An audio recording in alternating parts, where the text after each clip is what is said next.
Shalom saudara-saudara, salam Daily Wisdom. Berpegang padanya. 1 Raja-Raja pasal 19 ayat 4-5. Tetapi ia sendiri masuk ke padang gurun sehari perjalanan jauhnya, lalu duduk di bawah sebuah pohon arar, kemudian ia ingin mati.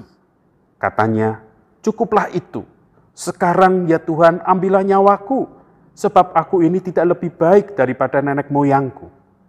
Sesudah itu ia berbaring dan tidur di bawah pohon arar itu. Tetapi tiba-tiba seorang malaikat menyentuh dia serta berkata kepadanya, bangunlah, makanlah.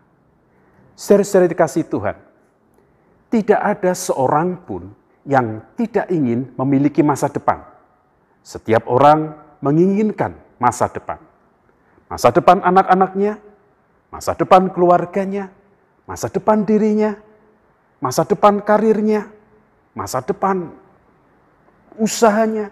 Ya, semuanya itu menginginkan sebuah masa depan. Nah, saudara-saudara, ketika berbicara tentang masa depan, maka biasanya berbicara tentang sesuatu keadaan yang lebih baik. Keadaan yang lebih baik dari sekarang atau bahkan lebih maju. Dan di situ ada kebahagiaan, di situ ada kegembiraan. Saudara-saudara yang dikasihi Tuhan, apa yang biasanya dilakukan seseorang untuk mempersiapkan masa depan itu? Nah, saudara-saudara, biasanya seseorang akan memikirkan yaitu apa yang dia punyai sekarang ini. Sekarang ini aku memiliki apa? Dan apakah cukup? Maka bila tidak atau bila kurang, maka disitulah dia akan coba kembangkan. Dia akan investkan atau dia akan memiliki sesuatu yang bisa lebih banyak lagi dia miliki. Dan menurut ukuran cukup untuk bisa membawa kepada masa depan yang lebih baik lagi. Atau bisa juga dikatakan bahwa masa sekarang ini, bagaimana kemampuanku itu dapat berkembang, terasah, dan akhirnya karir itu menanjak, maka di situ ada sebuah prestasi. Dan ketika prestasi atau karir itu menanjak, maka disitulah kita merasakan masa depan itu ada. Saudara-saudara, masa sekarang dipersiapkan, yaitu kemampuannya dan apa yang dia miliki. Semakin banyak bekal yang dia miliki, maka di situ merasa cukup dan aman. Namun jika kita lihat di masa sekarang ini, ternyata masa sekarang adalah masa yang susah untuk kita coba prediksi. Karena ada banyak perubahan-perubahan. Percepatan-percepatan perubahan itu begitu dahsyat. Sehingga terkadang hal-hal yang kita miliki akhirnya bisa tidak kita miliki lagi. Dunia ini cepat berubah dan cepat mengubah apa yang kita miliki. Sehingga yang dulunya cukup menjadi kurang. Yang dulunya berkelimpahan sekarang menjadi cukup bahkan menuju kurang. Disitulah kemudian mulai ada kekhawatiran. Disitulah mulai ada kegelisahan. Apa yang kemampuan yang sudah terasah, karir yang kita miliki itu cukup. Ternyata di dalam perjalanan waktu ada banyak hal peristiwa yang kemudian bisa mengambil akan semuanya itu. Kemampuan ada, talenta ada, tetapi kita tidak dapat berbuat apa-apa. Mungkin kita terbaring di dalam kelemahan kita. Meskipun kita masih memiliki sebuah kemampuan. Lalu kemudian apa yang dapat kita andalkan untuk bisa memiliki masa depan? Maka pada saat ini kita lihat di dalam kisah Nabi Elia. Nabi Elia sungguh orang yang luar biasa. Dipilih Allah dan diperlengkapi secara luar biasa. Dan karirnya sangat menanjak. Dia mengalami keberhasilan-keberhasilan. Bahkan dia mengalahkan banyak musuh Allah. Dan dia membawa kemenangan. Elia sungguh-sungguh mengabdi kepada Allah. Nama Allah itu yang dipertaruhkan. Namun di dalam ayat yang kita baca, Elia mengalami keterpurukan. Elia mengalami sebuah kegagalan. Dia mengalami ketakutan. Dia berada di dalam titik terendah. Dan akhirnya dia lari ke padang gurun. Dan di dalam padang gurun dia mengalami kelemahan tubuh, keletihan tubuh, keletihan jasmani, keletihan rohani, keletihan psikologi, kejiwaan. Dan disitulah kemudian Elia mengalami kegelisahan. Dan dia mulai capek. Dia terhenti. Lalu dia berkata, cukup ini semua Tuhan. Ambil saja nyawaku. Aku ternyata tidak lebih baik dari nenek moyangku.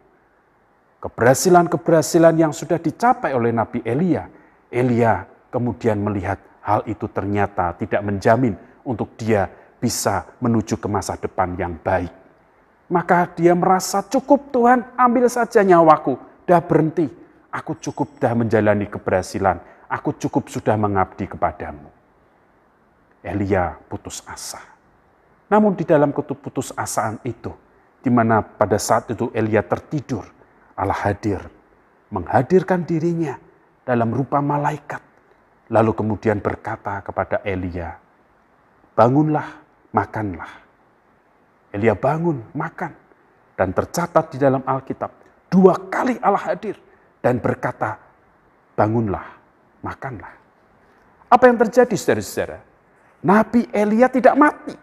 Nabi Elia hidup. Nabi Elia dapat melakukan perjalanan 40 hari, 40 malam tanpa berhenti dengan makanan yang Allah berikan. Elia mendapatkan kekuatan.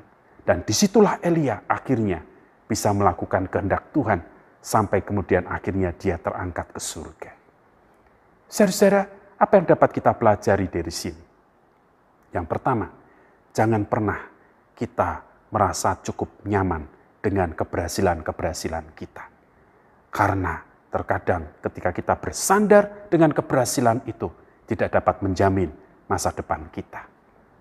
Ada banyak hal yang dapat mengubah segala keadaan dan kondisi sehingga keberhasilan itu bisa kemudian tiba-tiba menjadi sebuah kegagalan.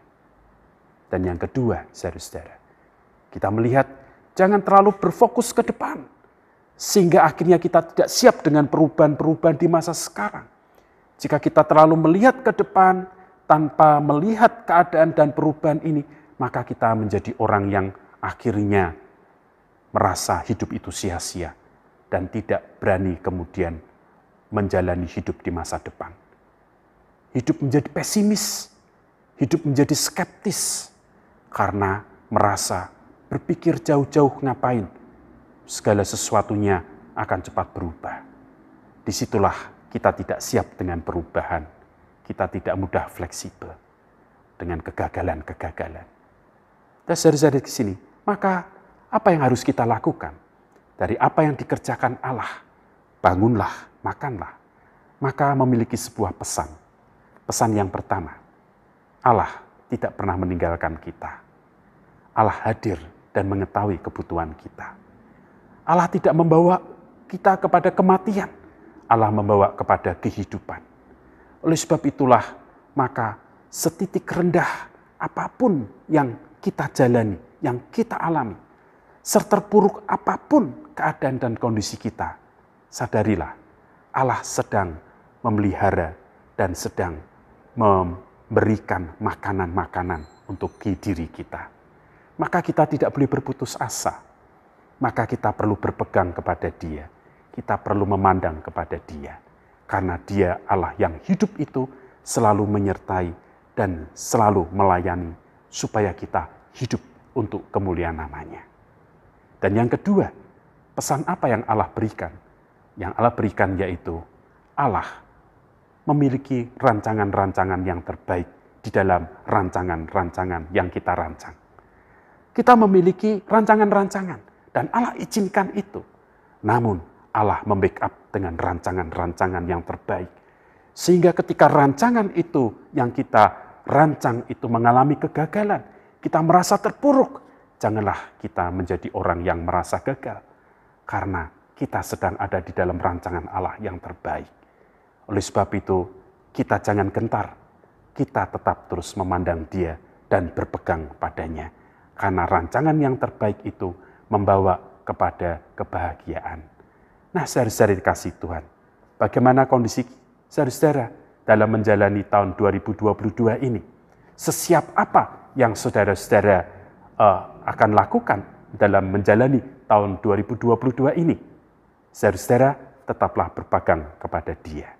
Lihatlah, Allah senantiasa menyertai kita. Dia Allah yang hidup, memberikan kehidupan. Dan Allah yang memberikan rancangan-rancangan yang terbaik. Oleh sebab itu, selamat menjalani tahun 2022 dan tetap terus semangat. Tuhan Yesus memberkati.